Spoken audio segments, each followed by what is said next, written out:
दस्तूर हिंद के मेहमान डॉक्टर बाबा साहब अम्बेडकर की जयंती पर तेलंगाना के नायब वज़ीर आला भट्टी विक्रमार्का ने खिराज पेश किया। इस सिलसिले में ज़िले खम्मम के ज़िले कांग्रेस दफ्तर में तकरीब मुनक़िद थी। भट्टी विक्रमार्का और रियासती वज़ीर टी नागेश्वर राव समेत दीगर ने अम्बेडकर की तस्वीर पर फूल डाले और इस मौके पर उनका कहना था कि कुछ सियासी जमातें मुल्क को तब्दील करने की कोशिश कर रही हैं, इसलिए ऐसे फ़िरक़ाप्रस्त जमातों के अक़ल को ठिकाने लगाने के लिए मुत्तहदा तौर पर सबको आगे आना होगा।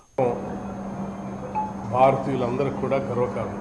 ప్రపంచ మేధావిగా ప్రపంచంలో ఉన్నటువంటి అన్ని ప్రభుత్వాలకి ఒక మార్గదర్శన ప్రజాస్వామ్య స్ఫూర్తితో ఉండేటట్టుగా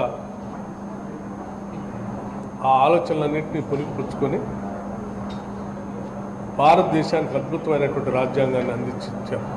సామాజిక సమానత్వం, సౌభ్రాతృత్వం, లౌకికవాదం, ప్రజాస్వామ్యం అంతిమంగా భారతదేశ ప్రజల జీవన స్థితిగతుల్నే మార్చేటువంటి ఒక చారిత్రాత్మకమైనటువంటి భారత రాజ్యాంగాన్ని ఈనాటికి కూడా భారతదేశం ప్రజాస్వామ్యయుతంగా బలమైనటువంటి పునాదులతో నిలబడ్డది అని అంటే కేవలం వారు అందించినటువంటి భారత రాజ్యాంగం।